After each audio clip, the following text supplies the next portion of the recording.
In section 4.6, we're continuing with the graph of the tangent of x. On page 601 in your book, you're going to notice some important characteristics of the tangent function, which we graphed in the previous video. The period is pi. The domain is all real numbers except odd multiples of pi over 2, because that's where your asymptotes are going to occur. The range is all real numbers. And this is a little bit redundant, we already said that. And then the x-intercepts occur midway between the asymptotes. So this is what a more complete graph of the tangent of x looks like.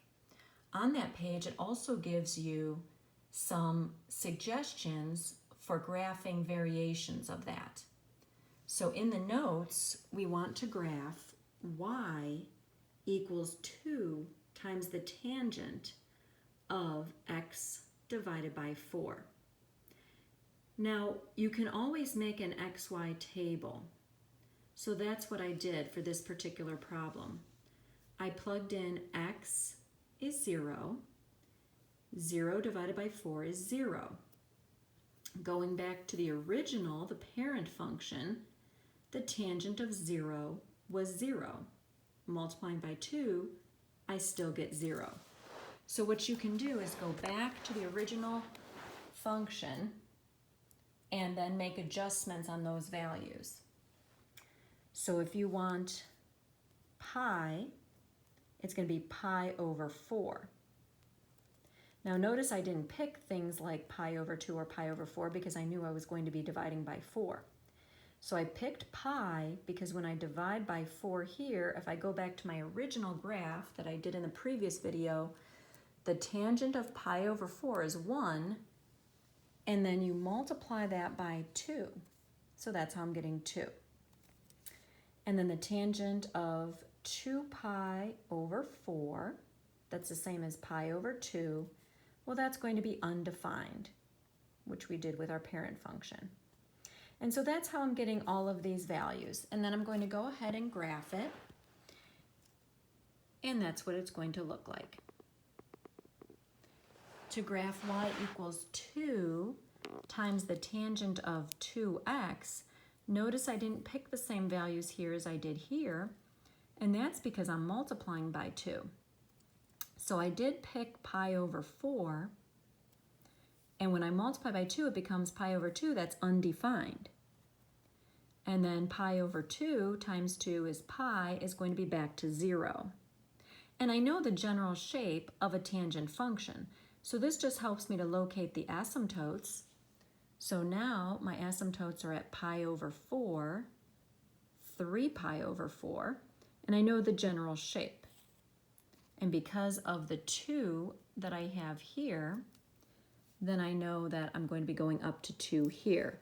So the value here that is halfway between 0 and pi over 4, halfway would be pi over 8. And I know that at pi over 8, I would be at 2. And at negative pi over 8, I would be at negative 2.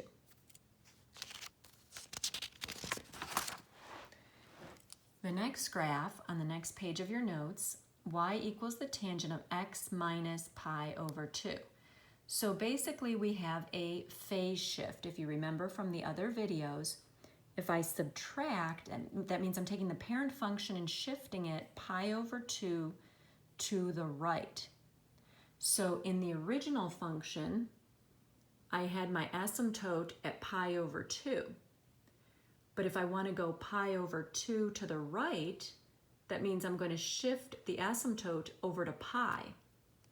So that's what I did. I shifted the asymptote over to pi. You can also make a table and plug values in and use the unit circle like we did with the parent function, and you will get the same thing. So plugging in 0, when you take away pi over 2, that's a negative turn of pi over 2. And when you go back to the unit circle and you turn negative pi over 2 and you do the y over the x, it's undefined. So you can do it that way as well by making a chart. All right, the next graph is y equals the cotangent of x. So remember that the cotangent is the reciprocal of the tangent, or another way to think about it is the x coordinate over the y coordinate. So you can use the original graph that we did of the parent function and just take the reciprocal of all the values that we got. So when we did the tangent of 0, we got 0. The tangent of pi over 4, we got 1. So I'm just going to take the reciprocal of all of these. So this is going to be 1 over 0, which is undefined, 1 over 1, which is 1, and so forth. So that's how I'm getting these values here. And then from there, you're going to graph them. And notice the cotangent of x. Instead of like the tangent, which was here, started low and went up like that, it's going to go here and go like that. So the shape of it, instead of being like this, is the reverse. And also notice the asymptotes are in a different location than the parent function y equals the tangent of x. The tangent of x had the asymptotes at pi over 2 and 3 pi over 2 and 5 pi over 2. With the cotangent, your asymptotes are going to be at pi and 2 pi and 3 pi and so forth.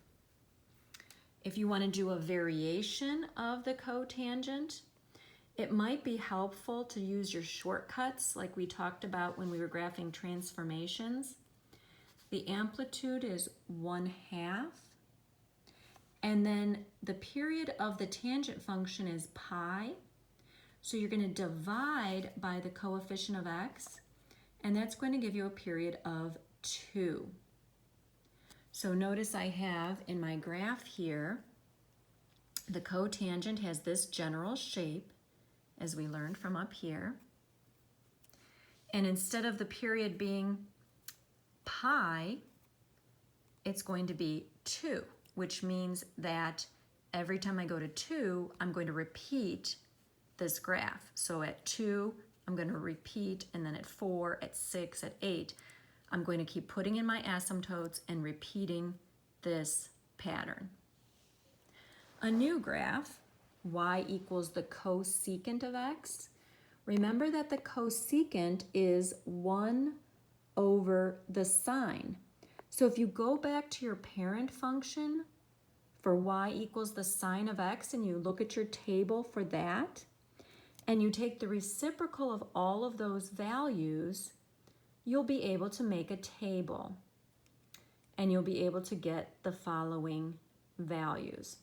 The only thing is with the sine of x, we only had to use 0, pi over 2, pi, 3 pi over 2, but I'm going to need more for the cosecant because it has a more unique shape.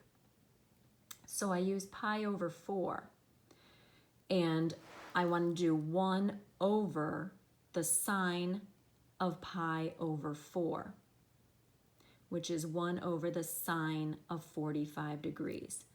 So it's 2 divided by radical 2, which is about 1.4.